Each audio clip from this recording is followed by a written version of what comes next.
Bismillahirrahmanirrahim. Assalamualaikum warahmatullahi wabarakatuh. Apa khabar semua ahli-ahli PRS pada hari ini? Jadi pada hari ini kita akan buat sambungan tentang pembelajaran kita berkenaan etika dan juga fungsi-fungsi PRS. Pada video yang sebelum ini saya dah terangkan tentang fungsi dan peranan.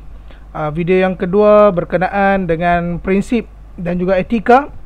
Dan pada hari ini saya akan berkongsi berkenaan perkara yang boleh dilakukan oleh seorang PRS.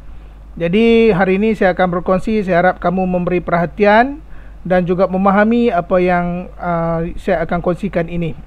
Baik, kita lihat slide yang pertama.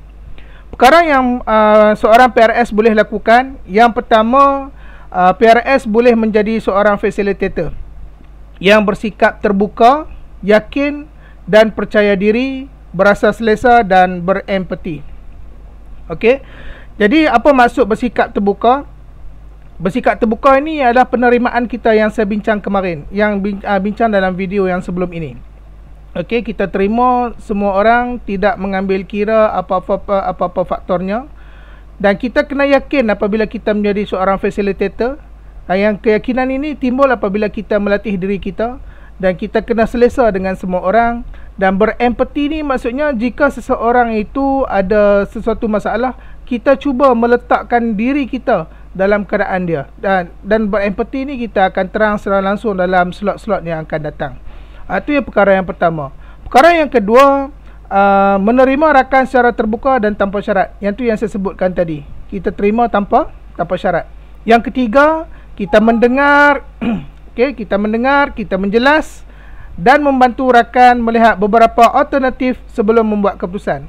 Yang ni kita berbincang, bukan kita yang buat keputusan untuknya, tetapi kita memberi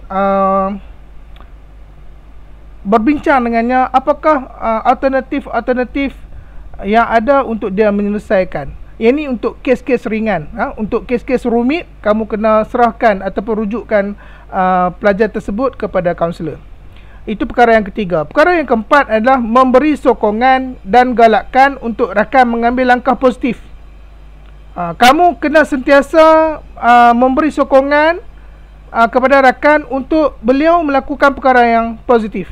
Jangan pula memberi sokongan kepada perkara yang negatif. Saya bagi contoh. Kalaulah dia kata dia tak suka dengan cikgu A, kamu kena bagi sokongan dari segi kamu menyarankan pelajar tersebut cari peluang untuk berbaik dengan cikgu A, ataupun mengambil peluang untuk bagaimana nak menarik perhatian cikgu A. Bukan kamu menambah lagi kebencian beliau kepada cikgu A. Itu sebagai satu contoh.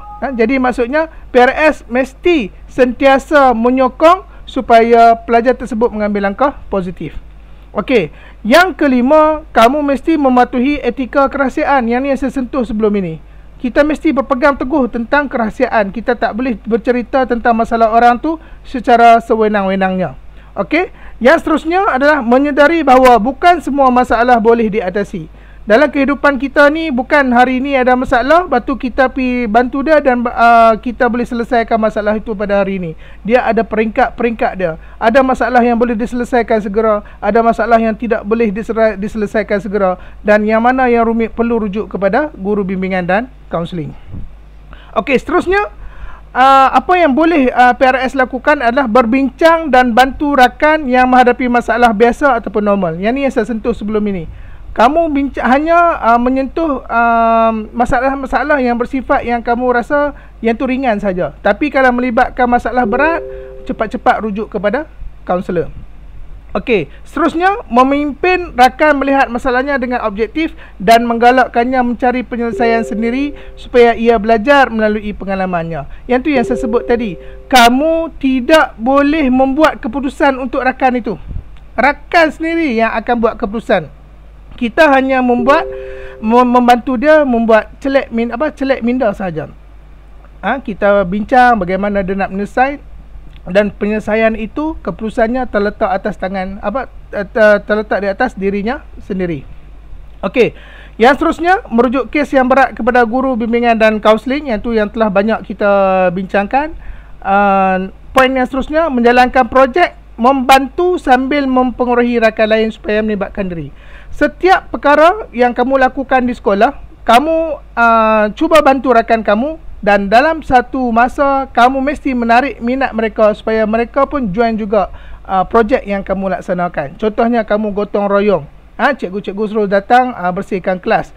Ada setengah yang suka datang, ada setengah yang tak suka datang. Kamu buat projek itu, tetapi dalam satu masa kamu kena minat. Kamu kena menarik minat mereka, ajak mereka supaya mereka juga bersama-sama menyertai projek yang kamu laksanakan. Yang itulah yang dimaksudkan peranan PRS di dalam kelas.